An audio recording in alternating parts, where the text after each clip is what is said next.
Subscribe button दबाकर मेरे channel को सब्सक्राइब कीजिए, साथ ही साथ मेरे नए वीडियोस देखने के लिए बेल आइकन को ज़रूर प्रेस कीजिए। Thank you.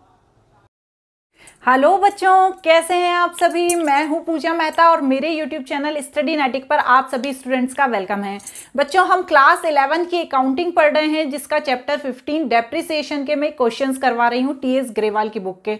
प्रैक्टिकल प्रॉब्लम्स हम यहां पर कर रहे हैं। बच्चों, इन क्वेश्चंस को आप अच्छे से समझेंगे तो आपके एग्जाम में आपको बहुत ही ज्यादा हेल्प हो जाएगी। आपको यदि किसी तरह का कोई डाउट है, कोई प्रॉब्लम है, तो आप मुझसे कमेंट बॉक्स में पूछ सकते हैं। बच्चों, तो जल्दी से स्टार्ट करते हैं क्वेश्चन नंबर 7। लेकिन उससे पहले मेरे चैनल को जरूर सब्सक्राइब कीजिए, लाइक कीजिए, कमेंट कीजिए। किसी भी तरह का कोई डाउट है तो जरूर पूछिए। चलिए तो स्टार्ट करते हैं क्वेश्चन नंबर 7 के साथ। अपनी स्क्रीन पर क्वेश्चन नंबर 7 को देखिए, क्या लिखा है। On 1 April 2017 A limited purchase a machine for 2,40,000 and spent on its erection.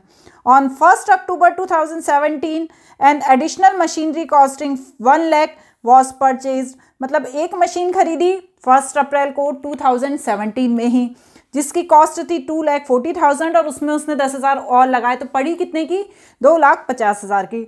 उसी ईयर में उसने 1 अक्टूबर को एक और मशीन खरीदी 1 लाख की। On 1 October 2019 the machine purchased on 1 April 2017 was sold. जो 2017 1 अप्रैल को जो मशीन खरीदी थी वो बेच दी। कब? 1 अक्टूबर 2019 को। कितने में? 1,43,000, 1,43,000 में। And the same date the new machine was purchase the cost of 2 lakh. उसी दिन उसने एक और नई मशीन खरीदी। Show the machinery account for the first 4 financial year after charging depreciation at 5% per annum by the straight line method. चलिए बच्चों, इस तरह मशीनरी अकाउंट का लेजर बना देंगे। इसके ऊपर आप ये जरूर लिखिएगा, in the books of A limited. जिसकी भी बुक्स में हम लेजर तैयार कर रहे हैं उसका नाम मेंशन करना जरूरी है। यहाँ पर मैं भूल गई, लेकिन आपको नहीं भूलना है। चलिए तो स्टार्ट करते हैं। 2017 को 1 अप्रैल को मशीनरी खरीदी गई, तो टू बैंक अकाउंट। जब एक से ज़्यादा मशीनरी या एक से ज़्यादा फर्नीचर खरीदते हैं तो क्या करते हैं, उसे M1 या M2 के नाम से डिनोट करते हैं। तो हम यहाँ पर पहली मशीनरी की बात कर रहे हैं, तो उसे क्या लिखेंगे, M1। कितने की? 2,50,000 की, क्योंकि 2,40,000 में तो खरीदी थी और 10,000 उस पर और खर्चा कर दिया, तो 2,50,000 की M1 मशीनरी खरीदी। लेकिन उसी साल उन्होंने क्या किया, 1 अक्टूबर को एक और मशीनरी खरीदी। तो हम क्या लिखेंगे, टू बैंक अकाउंट ब्रैकेट में M2। कितने की खरीदी? 1 लाख की। क्लियर? यहां तक क्लियर है। अब हम यहां पर आ जाएंगे 2018 में, मार्च 31। अब क्या निकालते हैं यहां पर, बाय डेप्रिसिएशन अकाउंट। ठीक है, आपको पूरा लिखना है बाय डेप्रिसिएशन अकाउंट। M1 का डेप्रिसिएशन निकालेंगे और M2 का डेप्रिसिएशन निकालेंगे। 2,50,000 पे जब हम 5%, क्योंकि यहाँ पर डायरेक्टली परसेंट में दिया हुआ है, किसी भी तरह का कोई भी फॉर्मूला हमें पुट नहीं करना है, तो हम क्या करेंगे, 2,50,000 पे 5% तो आएगा 12,500।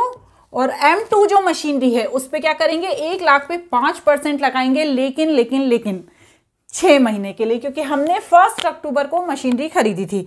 तो हम यहां पर क्या करेंगे, 1 लाख का 5% 6 महीने के लिए, तो कितना आएगा बच्चों, 2,500। बस इन दोनों को प्लस करके बाहर लिख देंगे और क्या लिखेंगे यहां, बाय बैलेंस कैरिड डाउन 31 मार्च। M1 का कितना निकला और M2 का कितना निकला, निकालिए। 237500 और 97500। ठीक है, बाहर टोटल लिख देंगे 335,000 और 3,50,000। यहाँ पर भी 3,50,000। क्लियर? यहाँ तक तो क्लियर है, किसी तरह का कोई डाउट नहीं है ना। अब हम आ जाएंगे कहाँ पर, 2018 में 1 अप्रैल को। क्या करेंगे, ये बैलेंस इधर ले आएंगे, टू बैलेंस ब्रॉड डाउन। कितना है, 335,000। M1 का कितना है 237500 और M2 का कितना है 97500। क्लियर। अब क्या करेंगे, इनका डेप्रिसिएशन निकाल लेंगे क्योंकि हमने 2019 में कुछ भी नहीं किया है, तो डायरेक्ट हम यहाँ पर डेट डाल के डेप्रिसिएशन निकाल लेंगे। Bye depreciation account M1 and M2 12500 same रहेगा, लेकिन यहाँ पर जो मशीनरी 2 है, ठीक है ना, यहाँ पे तो हमने 6 महीने का लगाया था क्योंकि 1 अक्टूबर से 31 मार्च तक का था। हमने 1 अक्टूबर को खरीदी थी ना, लेकिन अगले साल तो भैया पूरे साल भर का डेप्रिसिएशन लगेगा ना, तो यहाँ पर हम जो मशीनरी है 1 लाख का, उसका पूरा साल भर का डेप्रिसिएशन लगाएंगे 5%, तो कितना होगा 5000। क्लियर हुआ ना, क्योंकि साल भर आपने यूज किया उसको, तो कितना हुआ 17500। बस bye balance carried down M1 and M2 कितना आया 225000 92500। यहाँ पर बाहर लिख लिया टोटल 3175000 335000, यहाँ पर भी 335000। ठीक है, यहाँ पर 2019 का हमने डेप्रिसिएशन निकाल लिया है। आप चाहें तो इसे नोट कर लें, स्क्रीनशॉट ले लें, क्योंकि इसे क्लीन करने के बाद अब हम आगे का करेंगे। तो M1 यहाँ कितने का है 2,25,000 का, और M2 है 92,500 का। एक हिंदी एक इंग्लिश। चलिए आप इसको नोट कर लीजिए जब तक मैं अगला आपको बता। चलिए बच्चों, आ गए हम 2019 1 अप्रैल को बैलेंस अपना ब्रॉड डाउन कर दिया M1 और M2, ठीक है ना। अब यहाँ पर क्या हुआ, हमने इस साल एक और मशीनरी खरीदी, ठीक है ना। कब खरीदी 1 अक्टूबर को, तो हम क्या लिखेंगे टू बैंक अकाउंट, और इस मशीनरी को डिनोट करेंगे M3 के नाम से।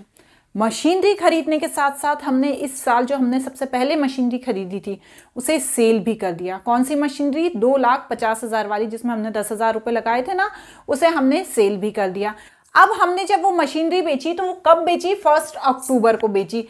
तो हमें क्या करना है, जो हमारा अकाउंटिंग पीरियड है वो 31 मार्च का है, हमने बेची कब है 1 अक्टूबर को, तो अब यहाँ पर हमें उसके 6 महीने का डेप्रिसिएशन लगाना पड़ेगा। तो हम यहाँ क्या करेंगे, बाय डेप्रिसिएशन अकाउंट कितने महीने का 6 महीने का, तो कितनी थी वैल्यू उसकी 2,50,000, उस पे 5% कितने महीने का 6 महीने का, तो कितना डेप्रिसिएशन 6250।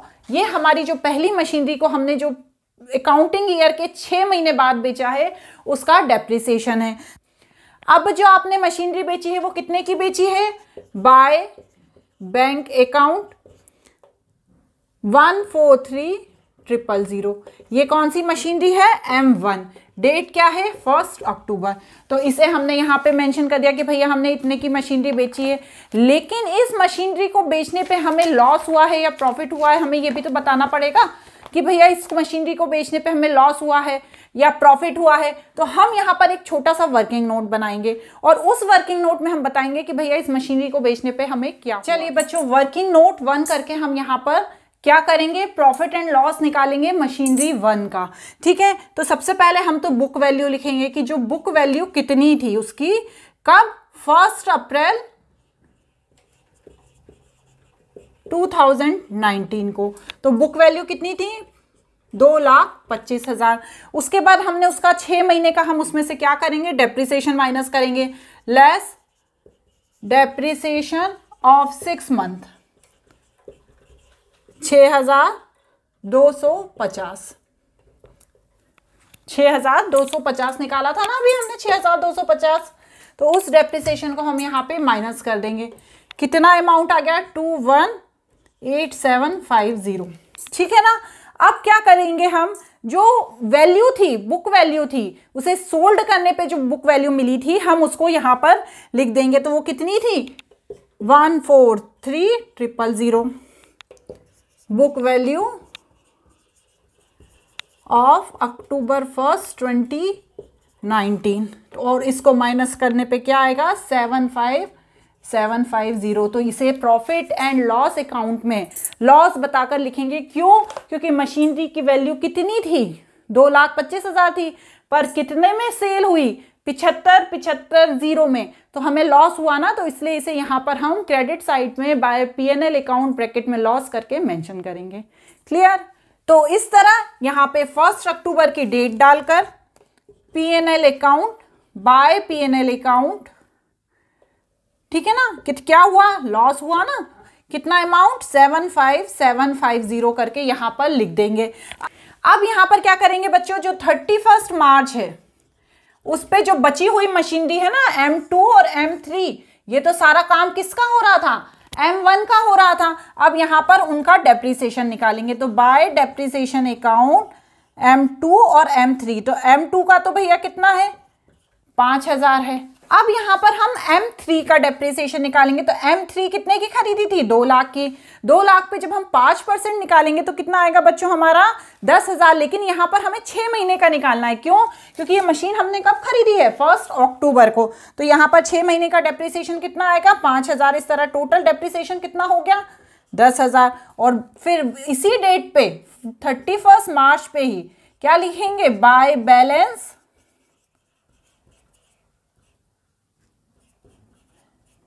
ठीक है, M2 और M3 का 87500। आपने ये जो डेप्रिसिएशन है इसमें से जब आप M2 को माइनस करेंगे 5000 को करेंगे तो कितना आएगा 87500। और इसी तरह जो M3 का है उसमें से जब आप यहाँ पे ये 2 लाख लिखना मैं भूल गई, तो ये 2 लाख को माइनस करोगे तो कितना आएगा 19500। तो यहाँ पर कितना लिखेंगे 282500। क्लियर हुआ इतना? थोड़ा सा फटाफट से रिकेप और कर लेते हैं इस चीज को। आपने क्या किया, M1 और M2 तक तो क्लियर हो गया। यहां पर आपने तीसरी मशीनरी खरीद ली 1 अक्टूबर को M3 में, लेकिन आपने पहली मशीनरी बेच दी। लेकिन आपने मशीनरी कब बेची 1 अक्टूबर को, 6 महीने बाद अकाउंटिंग ईयर के। तो 6 महीने का आपको डेप्रिसिएशन देना पड़ेगा किस पे, 2.5 लाख की जो मशीनरी थी। तो कितना अमाउंट आया 6250। उसके बाद क्या हुआ, मशीनरी कितने में बेची 1,43,000 में, उसको लिख दिया हमने। उसके बाद हमने P&L अकाउंट देखा निकालना कि हमने वर्किंग नोट में उसे कैसे निकाला, उसे लिख दिया। उसके बाद जो M2 और M3 मशीनरी है उनको हमने यहाँ पे मेंशन करके माइनस करके बैलेंस निकाल लिया। लेकिन हमें अभी कहाँ जाना है, 1 साल और 2021 तक का डेप्रिसिएशन हमें शो करना है। तो अब हम आ जाएंगे आगे की तरफ। अब यहाँ पर आ जाएंगे बच्चों 2020 में, ठीक है ना। 1 April to balance brought down M2 और M3 कितना था 87500 और 19500, टोटल 282500। बस डेप्रिसिएशन निकाल लीजिए 2021 का 31 मार्च का। सिंपल है, बाय डेप्रिसिएशन अकाउंट। M2 का कितना 5000, M3 का पहले कितना था 5000 था। क्यों था, क्योंकि 6 महीने के लिए था। लेकिन यहाँ पर पूरे साल भर का निकलेगा तो कितना 10,000, तो यहाँ पर 15,000 कर दिया। फिर 31 March by balance carried down M2 और M3 कितना आया 82500, 18500, 267500 और दोनों साइड का बच्चों बराबर कर दिया। क्लियर? कोई डाउट पूछ लेना, कोई डाउट हो तो, ठीक है ना बच्चों। इस तरह यहाँ पर हमने क्वेश्चन नंबर 7 किया। अगला क्वेश्चन हम हमारे अगले वीडियो में करेंगे। मैं एक एक क्वेश्चन इसलिए बता रही हूँ क्योंकि क्वेश्चन थोड़े से लेंदी हैं, आप हर क्वेश्चन को अच्छे से समझ लें, इसलिए मैं ये यहाँ पर जो लेंदी क्वेश्चन है उनका सिंगल वीडियो ही अपलोड कर रही हूँ। आपको मेरा ये वीडियो कैसा लगा मुझे ज़रूर बताइएगा। Thank you.